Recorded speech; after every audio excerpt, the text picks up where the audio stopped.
June 22nd, 1918. Darkness settles on a 26-car train winding its way west along the shore of Lake Michigan en route to Hammond, Indiana.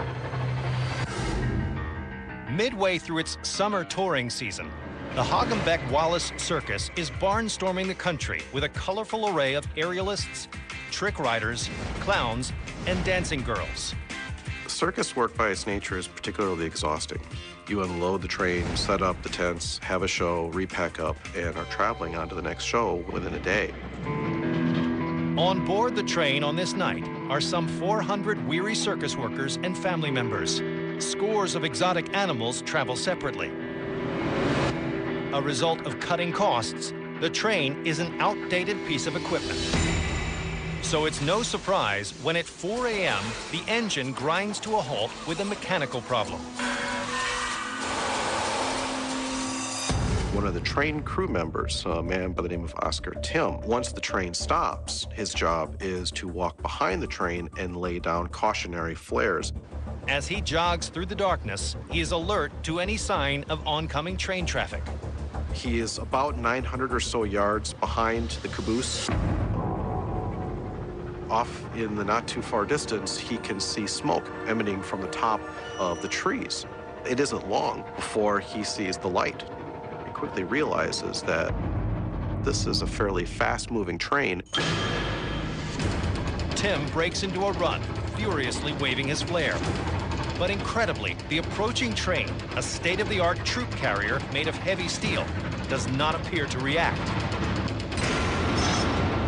The steel monster keeps hurtling towards him.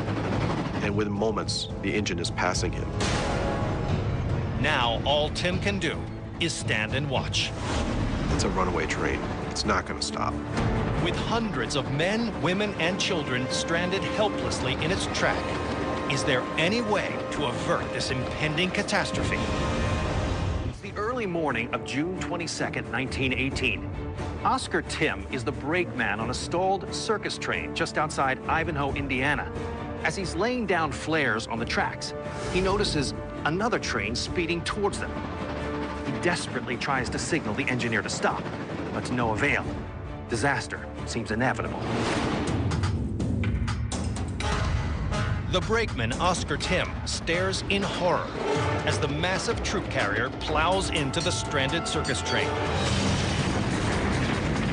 It must have been a thunderous crash. Fire breaks out amongst the wreckage, and within moments, it practically becomes a firestorm. When the sun rises, 86 people are found dead, and more than 180 are seriously wounded. The Hagenbeck-Wallace circus train accounts for all of the casualties in the wreck. The question on everyone's mind at this point, almost immediately, is what happened? All eyes turn to the surviving driver of the troop train, a veteran engineer named Alonzo Sargent. The story that ultimately unfolds is that Sargent is essentially overworked. He's had minimal amount of sleep. A cool breeze is coming off of Lake Michigan, and he starts to get a chill.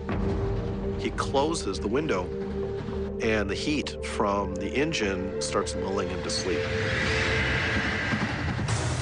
According to a report by the Interstate Commerce Commission, not only did Sargent sleep through the frantic signals of the brakeman, Oscar Tim, but he also missed at least 2 automatic stop signals a mile or so earlier, making the collision inevitable.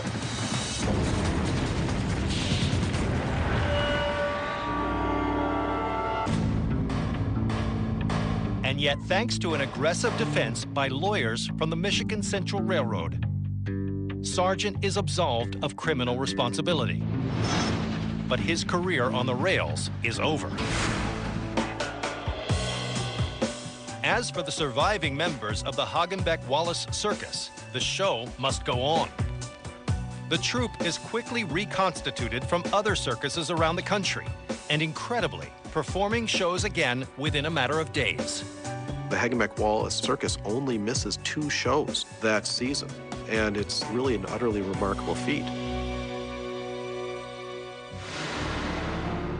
But in spite of their resilience, the circus will forever mourn the performers who are buried here in unmarked graves in the corner of Woodlawn Cemetery.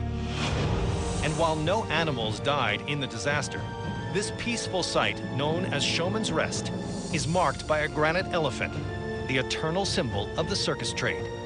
And today, this stately pachyderm serves as a powerful memorial to those who died on that warm summer night so long ago.